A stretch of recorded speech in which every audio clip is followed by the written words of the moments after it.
여러분, 코로나19 참 많은 사람들의 꿈을 앗아가고 있습니다. 이게 거리두기 또 거리두기의 어떤 통제 이런 것까지 계속되니까 아무래도 오프라인에서 만남이 줄어들 수밖에 없습니다. 그게 결국은요 꿈을 앗아가 버리는 그런 사태로 점점 발전을 하고 있어요. 제가 여러분들에게 말씀을 굉장히 많이 드렸습니다. 결국 자영업자들이 버티다 결국 망하는 사례가 계속 나타날 텐데 지금이 이제 한계다. 지금이 한계다. 1년 6개월이 넘어서니까 이제는 더 이상 못 버틴다. 이런 얘기가 나오는 거예요. 그런데 작년의 지표를 보면 제가 계속 이게 줄폐업 된다, 무더기 폐업 된다, 집단 폐업으로 갈 수 있다 이렇게 이야기했던 것이 현실화되고 있는 겁니다. 자, 이거 작년 지표예요. 사업 부진 때문에 폐업을 했다는 사람이 38만 6,219명입니다. 38만 6,219명. 그러면 여러분 진짜 많은 사람들이 장사가 안 돼서 폐업했다는 거잖아요. 장사가 안 돼서. 이것은요 어찌면 희망이 사라진 거. 매출이 그만큼 떨어지니까 내 꿈도 사라지는 거. 이런 것 아니겠느냐. 이렇게 해석할 수가 있습니다. 진짜 심각한 것은요. 현장의 이야기들이에요. 현장의 이야기는요. 체감상으로 봤을 때 IMF 때나 금융위기 때보다 더 최악이다. 이런 말들을 스스럼 없이 합니다. 많은 사람들이. 실제로 말입니다. 자영업자들의 이야기를 들어보면 외환위기 때나 금융위기 때는 매출이 한 30% 정도 빠졌다면 이번에는 50% 정도 빠졌다. 이렇게 이야기합니다. 50%.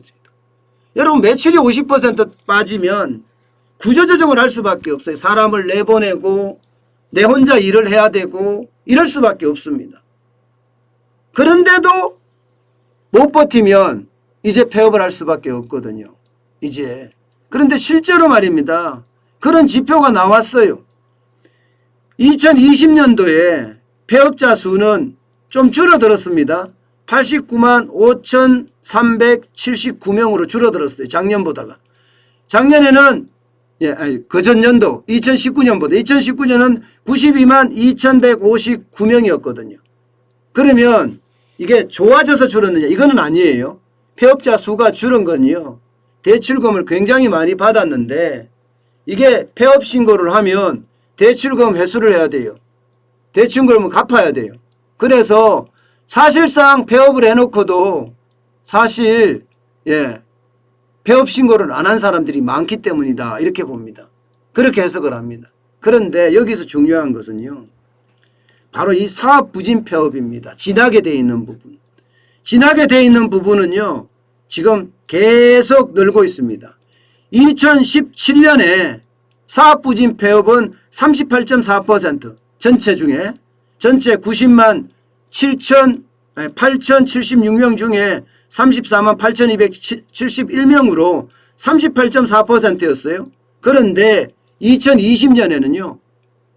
89만 5,379명 중에 38만 6,219명으로 43.1%나 됩니다.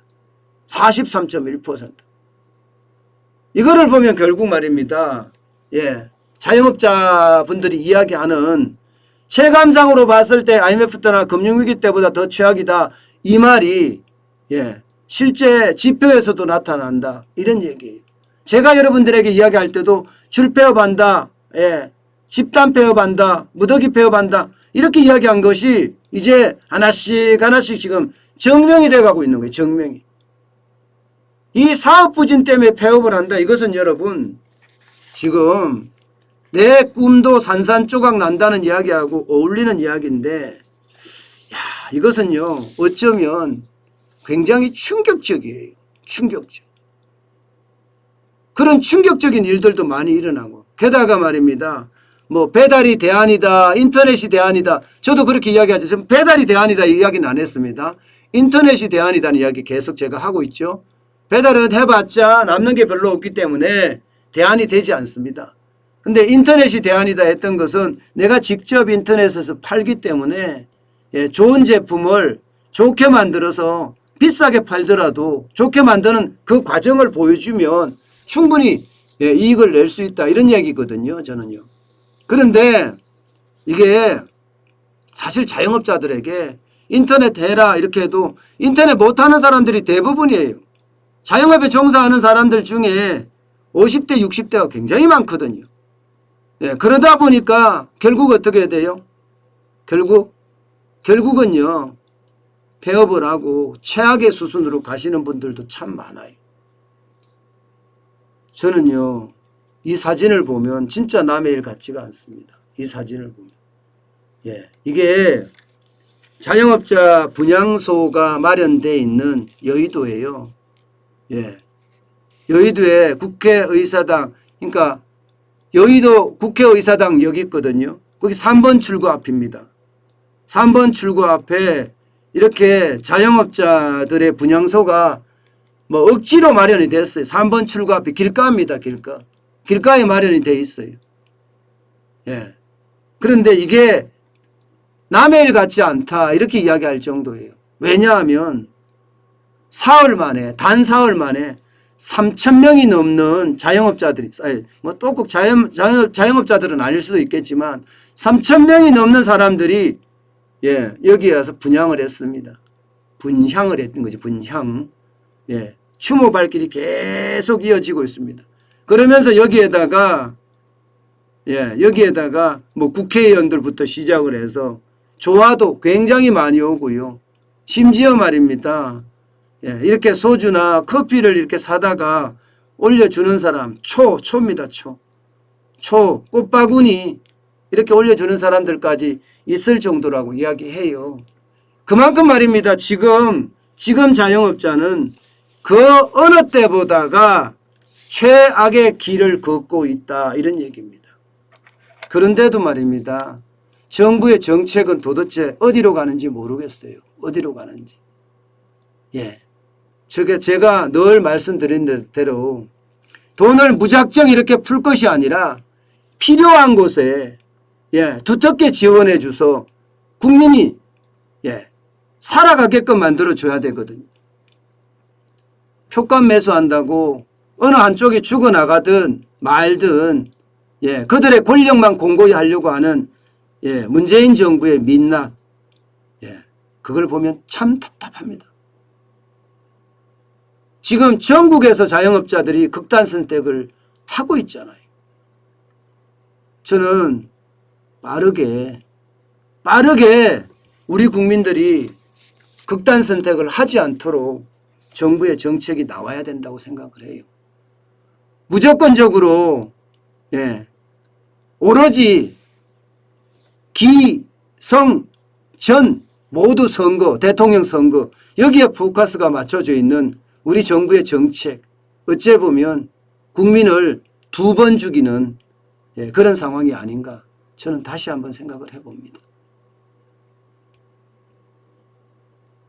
진짜 극단 선택을 하는 걸 보면 많은 자영업자들이 남의 일 같지 않다 그렇게 이야기한다고 합니다. 그 정도로 지금 자영업자들은 극단적인 그런 상황에 몰려 있습니다.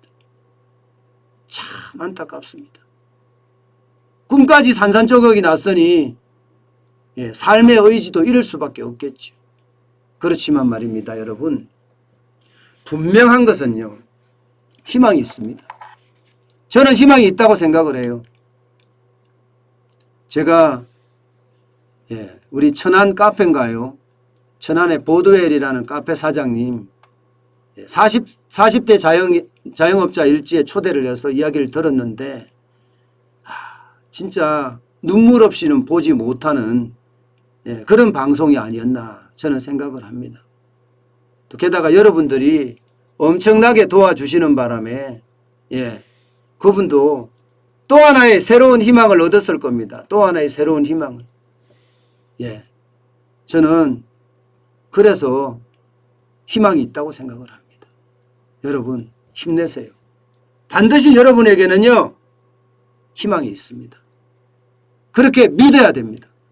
희망이 없다고 생각을 하면 있는 희망도 날아가니까 예, 희망이 있다고 믿으면 새로운 희망이 생깁니다. 그렇게 해서 이 어려운 이 험난한 세상을 우리 한 자국 한 자국 뚜벅뚜벅이지만 걸어가 보자고요. 제가 가능하면 여러분의 벗이 되어드리겠습니다. 예. 이야기할 데 없으면요 전화하세요. 이야기할 데 없으면 찾아오세요. 예. 그러면 제가 예. 식사도 대접하고 이야기도 해드리겠습니다. 그래야지 함께 사는 세상이 만들어지지 않을까 저는 그런 생각을 해봅니다. 절대로 희망을 포기하지 마시고요. 예. 그 희망의 끈을 잡자고요.